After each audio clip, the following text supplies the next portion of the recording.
بسم اللہ الرحمن الرحیم۔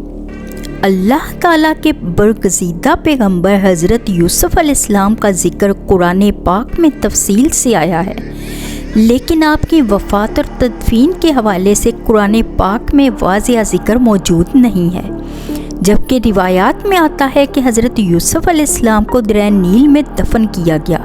اب سوال یہ ہے کہ حضرت یوسف علیہ السلام کو دریائے نیل میں ہی آخر کیوں دفن کیا گیا، اور کیا اب بھی حضرت یوسف علیہ السلام کی قبر مبارک دریائے نیل میں ہی ہے، یا پھر ان کا مقبرہ کسی زمینی ٹکڑے پر موجود ہے؟ ہم آج اسی موضوع پر بات کریں گے، لہٰذا آپ سے گزارش ہے کہ ویڈیو کو اینڈ تک لازمی دیکھیے۔ حضرت یوسف علیہ السلام کا زمانہ کم و بیش 2000 سال قبل مسیح بتایا جاتا ہے۔ آپ کے والد گرامی حضرت یعقوب علیہ السلام اللہ تعالیٰ کے برگزیدہ بندے اور جلیل القدر نبی تھے۔ حضرت یوسف علیہ السلام کی پیدائش کے وقت حضرت یعقوب علیہ السلام کی عمر مبارک 73 برس تھی۔ حضرت یوسف علیہ السلام کا نسب نامہ کچھ یوں ہے: یوسف علیہ السلام بن یعقوب علیہ السلام بن اسحاق علیہ السلام بن ابراہیم علیہ السلام۔ آپ کی والدہ ماجدہ کا نام راحیل بنت لابان تھا۔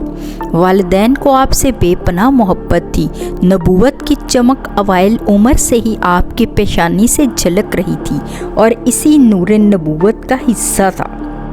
آپ کے دماغ اور فطری استعداد دوسرے بھائیوں کے مقابلے میں نمایاں اور ممتاز تھی۔ خدا داد صلاحیتوں کا مالک ہونے کے ساتھ ساتھ والدین کی توجہ کا مرکز ہونے کی بنا پر آپ علیہ السلام کے سوتیلے بھائی آپ سے حسد کرتے تھے۔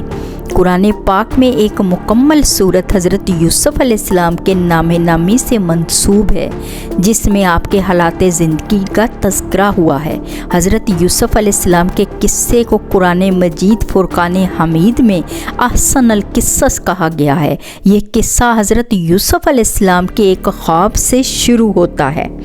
اگر بات کی جائے آپ کے قصے سے ہٹ کر آپ علیہ السلام کی وفات کی، تو آپ کی وفات کے بعد آپ کے مقامی دفن میں اختلاف پایا جاتا ہے۔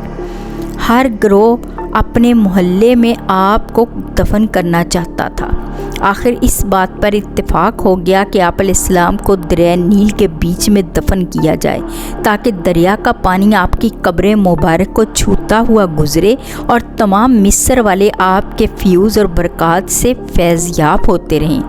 آپ علیہ السلام کو سنگ مرمر کے ایک خوبصورت صندوق میں دریائے نیل کے بیچ میں دفن کیا گیا، یہاں تک کہ 400 برس کے بعد حضرت موسیٰ علیہ السلام نے آپ کے تابوت شریف کو دریا سے نکال کر آپ علیہ السلام کے آباء و اجداد کی قبروں کے پاس ملک شام میں دفن فرمایا۔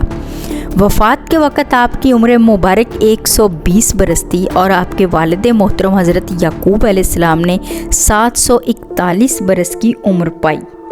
آپ کے دادا حضرت اسحاق علیہ السلام کی عمر مبارک 180 سال تھی۔ اسی طرح آپ کے پردادا حضرت ابراہیم علیہ السلام کی عمر مبارک 571 سال تھی۔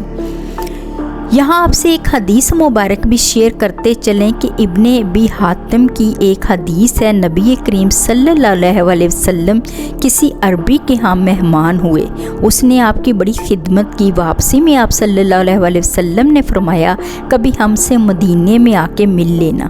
کچھ دنوں بعد عربی آپ صلی اللہ علیہ وسلم کے پاس مدینے پہنچ گیا۔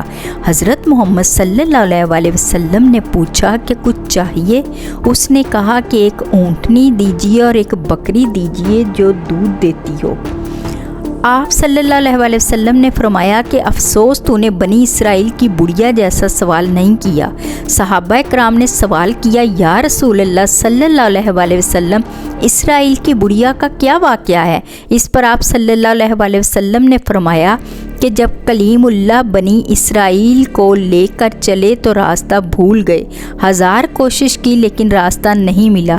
آپ نے لوگوں کو جمع کر کے پوچھا کہ یہ کیا اندھیرا ہے؟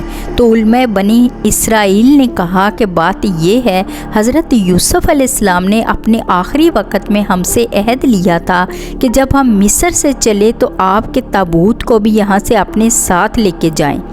حضرت موسیٰ علیہ السلام نے دریافت کیا کہ تم میں سے کون جانتا ہے کہ حضرت یوسف علیہ السلام کی تربت کہاں ہے؟ سب نے انکار کر دیا کہ ہم نہیں جانتے۔ ایک بڑھیا کے سوا اور کوئی بھی حضرت یوسف علیہ السلام کی قبر مبارک سے واقف نہیں۔ حضرت موسیٰ علیہ السلام نے اس بڑھیا کے پاس آدمی بھیج کر اسے بلوایا کہ ہمیں یوسف علیہ السلام کی قبر دکھلا دو۔ بڑھیا نے کہا کہ میں ضرور دکھلاؤں گی، لیکن اپنا حق لے لوں۔ حضرت موسیٰ علیہ السلام نے کہا کہ تو کیا چاہتی ہے؟ اس بڑھیا نے جواب دیا کہ جنت میں مجھے آپ کا ساتھ میسر ہو۔ اسی وقت وحی آئی کہ اس بڑھیا کی بات مان لو، اس کی شرط منظور کر لو۔ حضرت موسیٰ علیہ السلام نے ایسا ہی کیا۔ اب وہ بڑھیا آپ کو ایک جھیل کے پاس لے گئی جس کے پانی کا رنگ متغیر ہو گیا تھا۔ جب پانی نکالا گیا اور زمین نظر آنے لگی تو بڑھیا کہنے لگی کہ اب زمین کھودنا شروع کر دو۔ جیسے ہی زمین کھودنا شروع کی تو قبر مبارک ظاہر ہو گئی۔ حضرت موسیٰ علیہ السلام نے یہ تابوت اپنے ساتھ رکھ لیا اور اب چلنے لگے تو راستہ بھی صاف نظر آنے لگا۔ حضرت موسیٰ علیہ السلام اپنے لو لشکر کے ساتھ اپنی منزل تک پہنچ گئے۔ نیکسٹ ویڈیو تک کے لیے اللہ حافظ۔